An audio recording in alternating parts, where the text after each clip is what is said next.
नमस्कार, जय हिंद। आप सभी का स्वागत है। कहा जाता है अनअभ्यासे विषम शास्त्रम, और इसका मतलब है कि अगर अभ्यास नहीं करेंगे तो जितना पढ़ाई भी कर रहे हैं वो सब कोई काम नहीं आएगी, नुकसान ही पहुंचाएगी। तो कोशिश करिए, थोड़ा अभ्यास भी करते रहिए। चालू करते हैं आज का सेशन और समझते हैं कि आज हमारे लिए क्या ऐसा इंपॉर्टेंट था और उसमें से क्या हमें निकालने की कोशिश करनी थी न्यूज़पेपर में से। पहला टॉपिक जो हमें पढ़ना था, that was about it hit job is not our policy says India on US charges.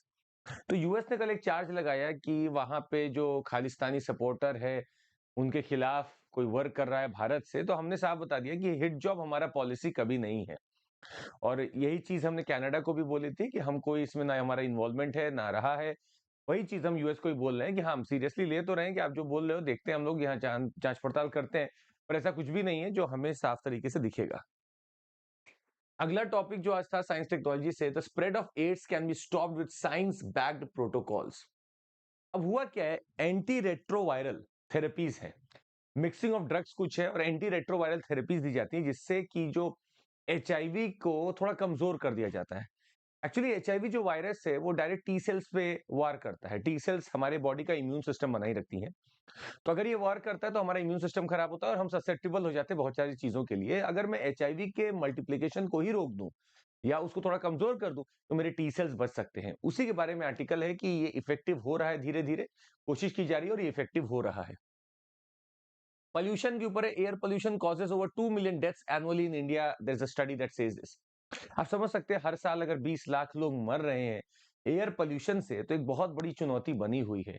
इतना ही नहीं, अगर आप पूरे दुनिया भर में देखें तो कहीं ना कहीं we are having almost we are having 51 lakh से ज्यादा डेथ्स हैं जो कि एयर पोल्यूशन की वजह से हो रही हैं।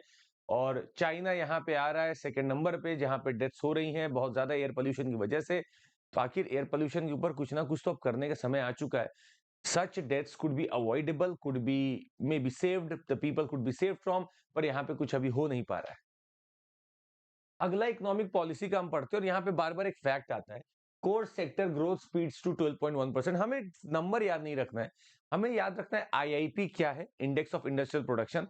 हमें याद रखना है कोर सेक्टर क्या है और उसके हिसाब से हम लोग यहाँ पे चीजों को रटने की कोशिश करेंगे। थोड़ा सा यहाँ पे क्योंकि रटना इसलिए पड़ता है क्योंकि एक पैटर्न है कि सबसे ज्यादा किसका योगदान है, कोर सेक्टर में कौन सी ऐसी इंडस्ट्रीज का सबसे बड़ा योगदान है।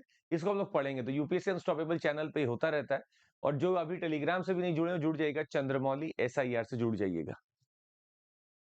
तो Cambodian PM Hun Manet says won't build dams on Mekong river. तो इनका कहना है कि मैं मीकोंग रिवर के ऊपर डैम नहीं बनाऊंगा। मीकोंग रिवर की लोकेशन इंपॉर्टेंट है, कहां है, किन कंट्री से पास करती है, कौन कौन जगह इसके ऊपर है जो हमें देखनी चाहिए। हम लोग चर्चा करेंगे इसकी यूपीएससी अनस्टॉपेबल चैनल पे। इंडिया का साइंस टेक्नोलॉजी का एक थीम आ रहा है, India set to launch X-ray polarimeter satellite says ISRO. तो इसका नाम होगा एक्सपोसैट। एक्सपोसैट होगा, ये दो डिवाइस लेके जाएगा और एक्सरे स्पेक्ट्रम में चीजों को करने की कोशिश करेगा। तो एक्सरे आप देख सकते हैं, और ये कहा जा रहा है कि लो अर्थ ऑर्बिट में ही जाने वाला है, नॉन सिंक्रोनस लो अर्थ ऑर्बिट में ही जाने वाला है, और चीजों को फिर वो शायद एक मैपिंग करेगा, चीजों को समझेगा और एक इमेज हमें करके भेजेगा। तो एक्सरे एक्सपो सैटेलाइट या X-ray polarimeter satellite, it is going to be sent by India. बहुत इंपॉर्टेंट है, इसको देखना होगा। अगला क्लाइमेट चेंज से रिलेटेड है और आपको बता दें COP28 दुबई में इस समय चल रहा है। और वहां पे पहले दिन एक अच्छी खबर आई। अच्छी खबर थी कि लॉस एंड डैमेज फंड, जिसकी डिमांड बहुत दिन से हो रही थी, पिछले वाले मीटिंग में COP27 में शर्म अल शेख में इसका एक आधारशिला रख दिया गया था कि हाँ, इसको देना है।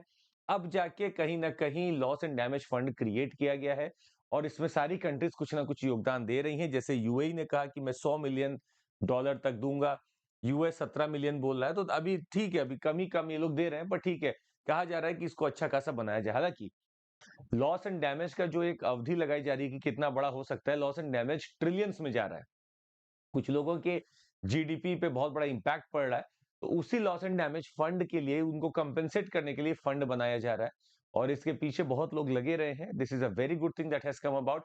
पर पॉइंट ये है कि अभी ये बहुत ज्यादा एक्टिव नहीं हो पाएगा, क्योंकि अभी ये पता नहीं है कि कितना बार में इसको कितनी कितनी बार लोग टॉप अप करेंगे, कब पैसा देंगे, अभी ये पता नहीं है।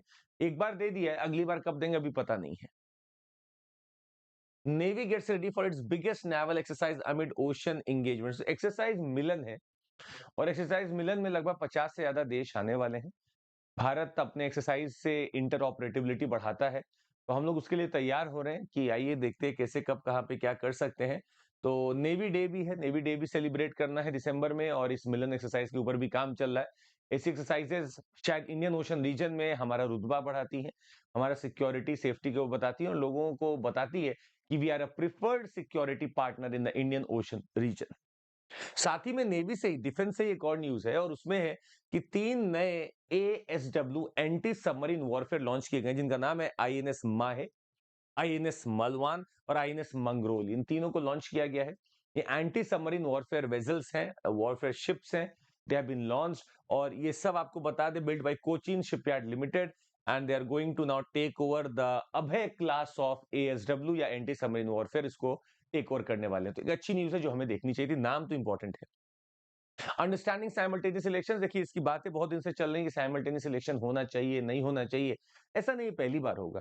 जब देश आजाद हुआ था तब हम लोग साइमल्टेनियस इलेक्शंस में ही थे, जब तक कि स्टेट्स के इलेक्शंस अपने अपने अलग मोड़ ना ले लिए हों। आज फिर से वही बातें चल रही हैं, लगभग 2014 से ही। साइमल्टेनियस इलेक्शन से कुछ फायदे भी हैं, कुछ नुकसान भी हैं, जिसको हम लोग को चर्चा कर लेना चाहिए, समझ लेना चाहिए। अमेंडमेंट्स भी चाहिए। नीति आयोग ने सपोर्ट भी किया है, लॉ कमीशन ने सपोर्ट भी किया है, पर एक प्रिकॉशनरी वहां पे चीजें भी रखी हैं कि ये सारी दिक्कतें भी आ सकती हैं। तो आइए चर्चा करेंगे हम लोग कि क्या साइमल्टेनियस इलेक्शन होगा, कैसे ये पॉजिटिव और नेगेटिव में जा सकता है, इसकी चर्चा हम लोग करेंगे यूपीएससी अनस्टॉपेबल्स पे। जो अभी भी टेलीग्राम से नहीं जुड़े, चंद्रमौली SIR से जुड़ जाइएगा।